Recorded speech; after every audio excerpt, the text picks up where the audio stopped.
Hi, everyone. Thank you so much. My name is Pamela Hugi, and today I'm going to talk about my research entitled A Mortal Sin, Feminism in the Church in Modern Russia. This research was done under the mentorship of Dr. Olya Samilenko, and it focuses on the relationship between the church, the state, and feminism, both historically and today in Russia.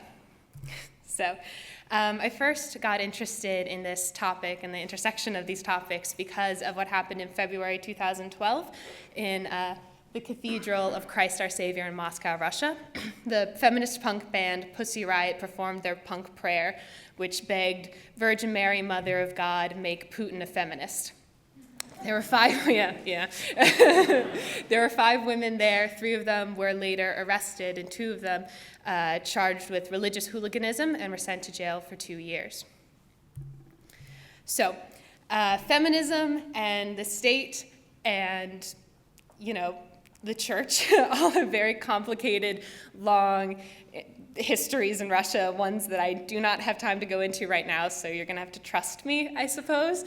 So I'm going to focus today more on my contemporary questions that went into my research, particularly do the actions of this particular group of women reflect the contemporary feminist movement in Russia? What role does religion play in their unpopularity? And primarily, did Pussy Riot change the perceptions of feminism in contemporary Russia? So, during their trial, Yelena Pavlova said about Pussy Riot, all the defendants talked about being feminists and said this is allowed in the Russian Orthodox Church. This does not correspond with reality. Feminism is a mortal sin. So Yelena Pavlova, the prosecutor in the trial, didn't like Pussy Riot very much, and neither does your average Russian we've seen. Overall, just in all the polls, just the majority opinion is that if their sentencing was not accurate, it was, if anything, too soft. Just overwhelmingly unpopular women. However, we see abroad their popularity has only grown since they were released from prison. When they were first arrested, there was a lot of support that was shown internationally, but after they were released, they went on a tour of America, and they were in House of Cards, as you can see. They were featured in Vogue magazine, they were on the Colbert Report, and Madonna hosted a concert in their honor with Amnesty International. So how these two things can be happening at the same time, these women hated at home, and then internationally being viewed as a symbol of Russian feminism, feminism in general, human rights, freedom of speech, and the anti-Putin movement, how these two things can be happening at the same time is something that I kind of wanted to figure out. So to do that, I went to Russia, and I went to 13 different cities to do participant observation. There I was in public transportation, parks, and churches primarily, and I was also able to conduct interviews with women ages ranging from 18 to 84. So what I found. Generally in Russia, there are 2 different kind of working definitions of feminism that are split by generations. Older generations tend to view feminism in the more Soviet light.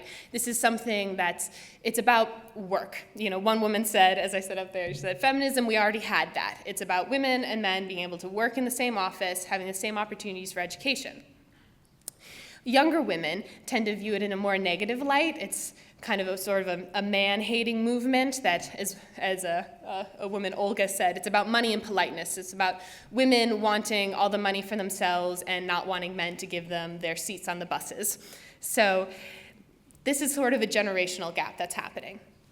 And now religion is very important in this topic because I talked about earlier the cathedral that they performed in.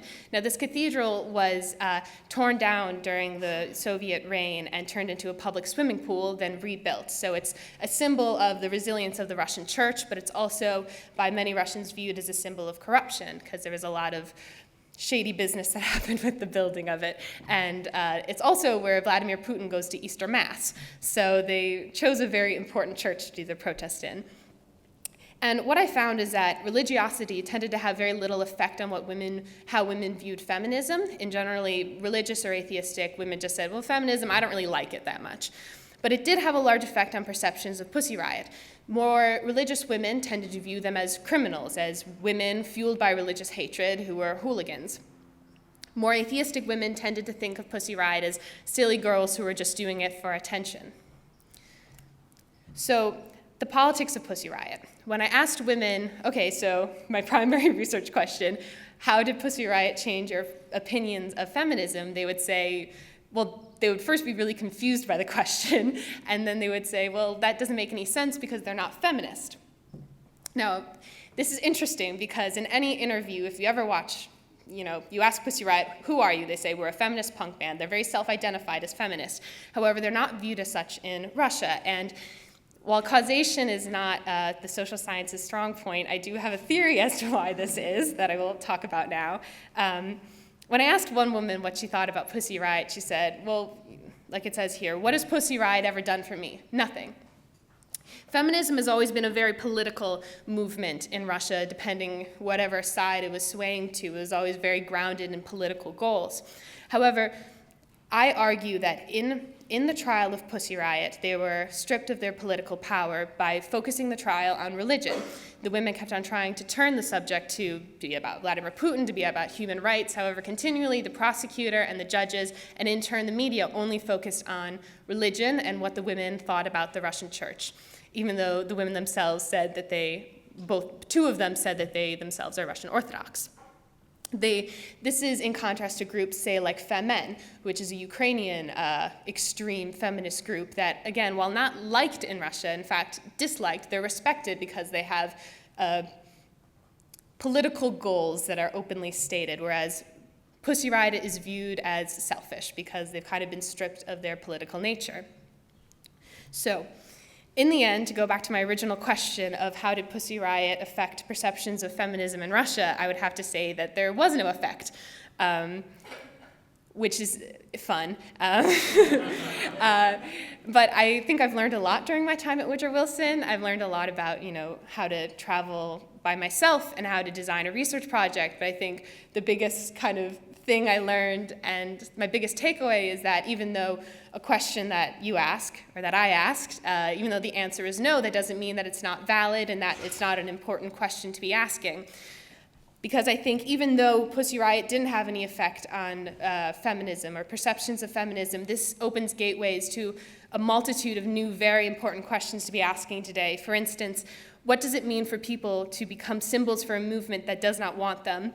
Why did the least popular Russians become so popular internationally? And what does this say about Russia's place in the contemporary world?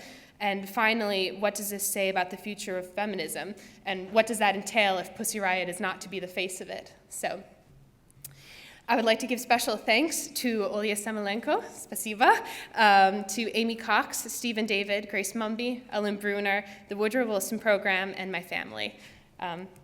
There are some sources if you want them. Thank you so much.